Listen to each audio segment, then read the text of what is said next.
দূর দূরান্ত থেকেও বহু লোকজন আসেন। আদৌ কি তাদের কেউ সুস্থ হয়েছেন এখানে এসে? আসছে এখানে ওই সন্তানদের জন্যই যেন এই নেই যে না হয় সমস্যা ভালো বেলা গেছে। আমি আগে আসছিলাম শ্বাসকষ্টের। যে কোনো গোপন রোগের চিকিৎসা করি। আপনার বান দেয়, জাদু টুনা করে, নষ্ট করে, মাইটে কই যে ফেপড়া পয়সা যায়, যে কোনো ব্যাপারে আপনি আল্লাহর রহমতে আমার কাছে চিকিৎসা, গোপন কথা খুইলে বললে চিকিৎসা নিতে পারবেন আশা করি। আপনার যে কোনো ব্যাপারে বাহিরে ভিতরে হোক, যে কোনো ব্যাপারে একজনের কাছে বলতে পারেন না আমার ব্যর্থতা বলবেন প্রেমের ব্যর্থতা হয়ে গেছেন, অথবা ফাঁস নিয়ে যাবার চান, মরবার যান, বিষ খাইবার যান, ওটা যায় না। আশা করি আমার সাথে যোগাযোগ করলে প্রেমের মানুষকে কাছে পাওয়া যাইবেন তাড়াতাড়ি। 24 ঘন্টার ভিতরে, 72 ঘন্টার ভিতরে হইব, 24 ঘন্টার ভিতরে। আবার 3 ঘন্টার ভিতরে আপনি যদি কোন চালান করে দেবো, উদায় করে নিয়ে যেতে পারবেন জিনের মাধ্যমে। সবাইকে প্রীতি এবং শুভেচ্ছা জানিয়ে শুরু করছি আজকের প্রতিবেদন। তো দর্শক, আপনারা দেখতে পাচ্ছেন যে আমার সামনে একজন পরিচিত মুখ। এর আগেও এই ভাইকে আপনারা দেখছেন। সে সাধারণ মানুষ না, একজন কবিরাজ মানুষ। সে অনেক রোগের চিকিৎসা করে এবং অনেক মানুষই ভালো হয়েছে। যে যারা তার কাছে ফোন দিছে এবং তার যে চিকিৎসা নিছে সবাই মোটামুটি ভালো হয়েছে। আর এটা হচ্ছে যে সম্পূর্ণ বিশ্বাসের উপরে। যদি আপনি বিশ্বাস করেন যে না, কবিরাজি চিকিৎসা ভালো, সে বিভিন্ন গাছগাছরা বা বিভিন্ন মন্ত্রের মাধ্যমে চিকিৎসাগুলো করে, তো আপনারাও এই ভাইয়ের চিকিৎসা নিতে পারেন, বা অনেকেই হয়তো চিকিৎসা নিছেন, তো জানেন আপনারা যে সে কেমন। তো আজকে আবারও আসছি তার কাছে, তার চিকিৎসা সম্বন্ধে আরো কিছু আমরা জানবো। আসসালামু আলাইকুম। ওয়ালাইকুম আসসালাম। তো আবার একটু দর্শকদের উদ্দেশ্যে আপনার নামটা একটু বলেন। আমার নাম হলো আকবর কবিরাজ। আকবর কবিরাজ। তো আজকে আবার আমরা আসছি যে এ পর্যন্ত অনেকে আপনার ভিডিও দেখছে বা অনেকে আপনার চিকিৎসা নিছে, কেউ ভালো হয়েছে। তো যারা ভালো হয়েছে তাদের উদ্দেশ্যে কিছু বলেন। আল্লাহর রহমতে আমার কাছে যে যে আসবো, ইনশাল্লাহ আল্লাহর রহমতে ঘুরতে পারবো না। আল্লাহর রহমতে আজ পর্যন্ত কেউ তো কয় নাই যে আমার কোনো কাজ হয় নাই। কমার বেশি সবারই আল্লাহ ভালো করছে। বিশ্বাসে বস্তু মিলে, অবিশ্বাসে কিছুই মিলে না। যারা বিশ্বাস করবেন তারা আমাকে কাছে ভালোবাসে আসবেন, ফোন দিবেন। আর যারা বিশ্বাস করবেন না, তারা আমার ফোন দিয়ে কোনো লাভ হইব না।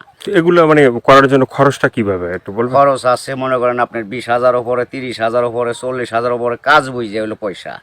আপনার ওষুধ একটা পাওয়ার কম, একটা পাওয়ার বেশি আছে, আবার 10,000 টাকার ভিতরে আছে। যে যেরকম করতে পারে। যদি সারা জীবন কর্ণীকে বাধ্য করে, তাহলে 30,000 টাকা খরচ করবো কমের পক্ষে। এটা আমি তার 2 টাকা খামো না, ছুমো না, তার ওষুধের খরচের টাকাটা লাগবো আর কি।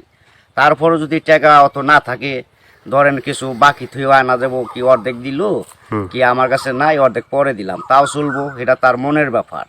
কিন্তু এক নিয়তে বিশ্বাস করে কাজ নিতে হইব, ইনশাল্লাহ ভালো হইবেন। তো অনেক প্রবাসী ভাইরা আছে যে তারা বাইরে থাকে, তাদের ওয়াইফরা দেশে থাকে, হ্যাঁ, অনেকের বউ আছে চলে যায়, হ্যাঁ। তো এটা কোনো চিকিৎসা আছে যে সে ওখান থেকে তার বউ এমন ভাবে রাখবে যে তার ছাড়া যেন আর কাউকে বুঝতে চায় না, তাকে যেন সবসময় বুঝে। আছে আছে এবং আছে প্রবাসী ভাইয়েরা, কি মা খালারা, বোনেরা, ভাইয়েরা, যারাই ওদিন আছেন, কষ্টে আছেন, কোনো বিপদ তোরাইতেছে না, আল্লাহর রহমতে আল্লাহকে বিশ্বাস করে আমার কাছে ভালোবাসা আসবেন। আশা করি আল্লাহর রহমতে তোরাইয়া যাইতে পারবেন। এবং যারা প্রবাসে আছেন, বউ কথা শুনে না, কি অন্যজনের কথা শুনে বাইরে যায়, কি স্বামীরা ছলনা করে টাকা পয়সা নিয়ে পলায় জায়গা, আশা করি আর যাইতে পারবো না, এমনভাবে আটকাই দিমু। আর জীবনে আপনার সারা আল্লাহর রহমতের নকল এই 7 দিনের ভিতরে ক্লিয়ার হয়ে যাবে ইনশাআল্লাহ। তো অনেকে আবার ওই যে আমাদেরকে ফোন দিয়ে বলে, বা হয়তো আপনাকেও বলছে যে চালানটা যে হয়, বা চালানটা তো শুধু আপনিই জানেন যে কিভাবে চালান দিবেন বা ই করবেন, ঠিক আছে, এটা আপনার ভিতরেই আছে। কিন্তু আবার আপনি বলে দেন যে এই জিনিসগুলো তুমি করো।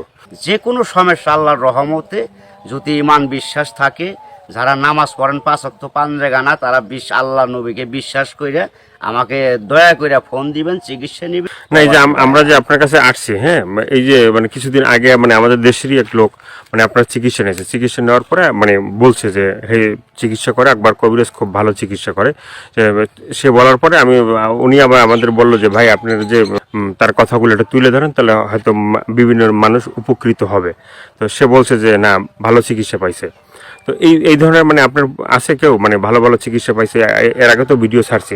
আল্লাহর রহমত আছে, বহুত আছে, এভেলেবেল আছে ইনশাল্লাহ। সবাই কইতেছে, না কইলে আপনারা কেমন আইলেন করবেন নিকে, ভালো হয় বিদায় আপনারা এসে উঠাইবেন নিছেন। এবং দর্শক অনেকজনই ভালো হয়েছে প্রেমের ব্যাপারে, অথবা একটা মেয়ের পিছের টাকা লাখ লাখ টাকা এবং সে মেয়েরে পাইতেছে না। আশা করি আমার কাছে চাইলে ওই মেয়ে আর ফাঁকে দিতে পারবো না, এমনভাবে বাধ্য করে দিমু সারা জীবন কর্ণিকে ছেলের পাগল হয়ে থাকে। অনেক ভাইরা আছে প্রবাসে থাকে, হ্যাঁ, তারা দেখা গেছে যে মানে এই দেশে একটা মেয়ের সাথে সম্পর্ক ছিল, থাকার পরে সে তো বাইরে চলে গেছে, এখন তার চিন্তা ভাবনা আছে যে এই মেয়েকেই বিয়ে করবে। আবার এদিকে বাপ মা আছে যে এই মেয়েকে অন্য জায়গায় বিয়ে দিয়ে দেবে, ঠিক আছে।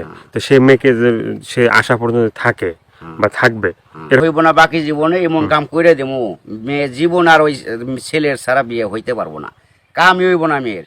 বাপ মা সহ রাজি করে দেবো, ওই ছেলের বিরুদ্ধে করে দেবো। ছেলে জাগাবো তাই, মেয়ে জাগাবো তাই, ওই ছেলের মানে বাধ্য হয়ে যাবো, গোলাম হয়ে যাবো মেয়েটা, সোজা কথা। ওই ছেলের ছাড়া কখন আর বিয়ে সে বসবার চাইব না, রাজি হইব না। দুনিয়ার ফকির কবিরাজ বাইটাকে ফোপা দিলেও কাম হবো না। আমার যেটা কাজ, যেটা আমি করে রাখুম, এইটার উপর আর কেউ চালান করতে পারবো না। এই বাংলাদেশের পৃথিবীতে হে মায়ের পর জন্ম হয় নাই, ফিরে দুনিয়া নিয়ে আসতে হইব। যদি আমার উপরে কথা অ্যাটাক করে তাহলে আসতে ফিরে জন্ম নিয়ে। তো অনেক আছে যে বাধ্য, মানে অবাধ্যকে বাধ্য করা, হ্যাঁ। অনেক আছে যে মনে করেন যে কেউ মানে স্ত্রী আছে, সে মানে স্বামীর কথা শোনে না, আবার কেউ সন্তান আছে সে মা বাবার কথা শোনে না, এভাবে মানে অবাধ্য যারা, ঠিক আছে, তাদেরকে বাধ্য করা, এভাবে মানে আল্লাহর রহমত আছে। ছেলের সন্তান কথা শুনে না অথবা পড়ালেখা করতে চায় না, মা বাপরে মানে না, ওই মা বাপের বাধ্য করে দেওয়া যাবো। সে ওষুধ আছে, চালানের টাকা দিলে আমি ওষুধ কেনার টাকা দিব, আমি নাম দিব, চালান করে দিব, আল্লাহর রহমতে ভালো হয়ে যাবো। মা বাপ যা বলবো ছেলে তাই শুনবো। তো এই যে চিকিৎসাগুলো শুধুমাত্র এই ভিডিওর ভিতরে আপনার ফোন নাম্বার থাকবে, সেই নাম্বারে তো দর্শক যোগাযোগ করবে, কিন্তু শুধুমাত্র যোগাযোগ করলেই কি হবে যে মানে না আপনার কাছে আইসে তারপরে মানে ওষুধগুলো নিতে হবে? আমার কাছে আসতে হবে না, ওষুধ নিতে হবে না। আমি ওষুধ আমার কাছে নিউন লাগে না, আসল লাগে না। ওই চালানের মাধ্যমে আমি কাজ করি, ওই নাম্বারে যোগাযোগ করে ফোন দিব, ওই ওষুধের যে খরচটা লাগে ওই খরচটা সে পাঠাই দিব, নাম বলবো, আমি নামের পর কাজ করে দিব আল্লাহর রহমতে।